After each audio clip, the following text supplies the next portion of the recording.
आज हम पढ़ने वाले हैं द सोल्जर चैप्टर को, यानी कि 12th क्लास के इंग्लिश का पोइट्री सेक्शन का। ये आपका चैप्टर नंबर 6 है, जिसका नाम है द सोल्जर, जिसको लिखे हुए है जिसका नाम है रूपर्ट ब्रूक का। क्या नाम है इनका? रूपर्ट ब्रूक इनका नाम है। लिख दे रहे, आपको याद रहेगा, रूपर्ट ब्रूक नाम है। तो ये लिखे हुए हैं द सोल्जर चैप्टर को। तो इसी चैप्टर का आपका मोस्ट इंपॉर्टेंट एमसीक्यू क्वेश्चन करवाने वाले हैं बिहार बोर्ड एग्जाम 2026 के लिए, यानी कि 2026 के लिए देखने वाले हैं। तो चलिए देखना स्टार्ट करते हैं। सबसे पहला प्रश्न है, the soldier is written by. The soldier जो चैप्टर है इसको कौन लिखे हैं? तो आप भी पहले ही बता चुके हैं, कमला दास तो माई ग्रैंडमदर हाउस को लिखे हुए, डब्ल्यू.एच. ऑडेन तो now the leaves are falling fast को लिखे, जॉन डन तो sweetest love I do not go को लिखे। तो रूपर्ट ब्रूक ये हो जाएंगे इसके लेखक। ऑप्शन नंबर ए हो गया इसका करेक्ट आंसर। आइए अगला प्रश्न पर। 2 नंबर प्रश्न के क्या करेंगे? The soldier is a dash poem. The soldier is a dash poem. The soldier कैसी कविता है? लव वाला या हैप्पी या नेचर या वर्ड? तो लव वाला तो आपका ये sweetest love I do not को ही हो जाएंगे, आपका ये स्वीटेस्ट लव वाला, स्वीटेस्ट। और आपका हैप्पी तो कोई पता नहीं है। नेचर तो बात करेंगे तो वो ऑड टू ऑटम ये आपका हो जाएंगे नेचर के तुलना में। और ये वॉर पोएम तो ये आपका हो जाएगा ये द सोल्जर ये हो जाएगा, यानी कि द सोल्जर ये वाला लिखा गया है। तो आपका ऑप्शन नंबर डी होगा इसका करेक्ट आंसर। अब आइए अगला प्रश्न पर।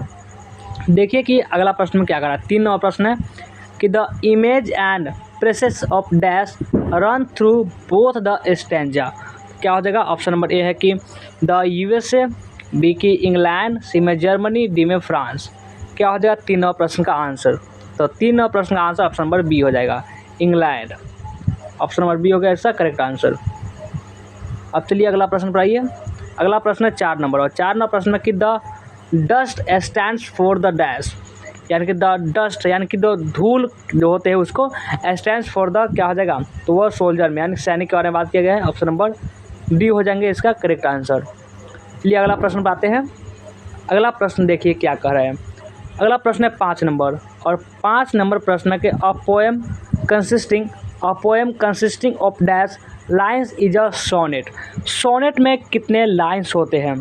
तो सोनेट की बात करें तो 40 लाइन होते हैं, जैसे कि आप सभी लोग जानते हैं। 16 नहीं, 10 नहीं, 13 नहीं, कितने? तो 14 लाइन होते हैं। और इसमें एक ऑक्टेव और सिस्टेट भी होते हैं, उसके बारे में भी जानेंगे। देखिए 6 number, the first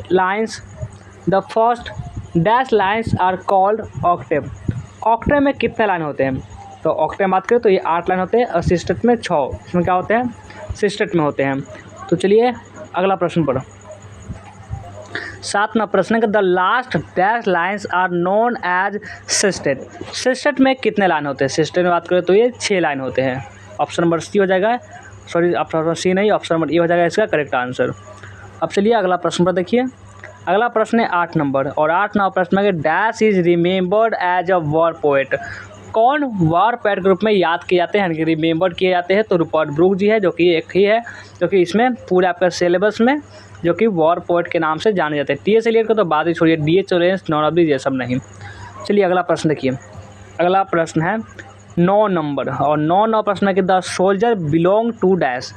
the soldier जो है ये इसमें जो पोएट है वो कहाँ से बिलोंग करते हैं? तो वो इंग्लैंड से बिलोंग करते हैं। ऑप्शन नंबर ए हो जाएगा इसका करेक्ट आंसर। अमेरिका से नहीं, रशिया से नहीं, कहाँ से बिलोंग करते हैं? तो इंग्लैंड से। 10 नंबर प्रश्न देखिए।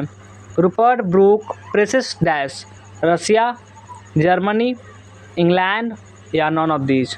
तो इनमें से आपका ऑप्शन नंबर सी हो जाएगा, इंग्लैंड। ऑप्शन नंबर सी हो गया इसका करेक्ट आंसर। तो कैसा लगा ये वीडियो कमेंट करके हमें जरूर बताएंगे। वीडियो को लाइक नहीं किए लाइक करेंगे, शेयर करेंगे। जो भी नए बच्चे होंगे इस चैनल को जल्दी से आप लोग सब्सक्राइब कर सकते हैं। आपका सब्सक्राइब करने का हमें बहुत आवश्यकता है। तो चलिए वीडियो को एंड करते हैं, मिलते हैं फिर से नेक्स्ट वीडियो में।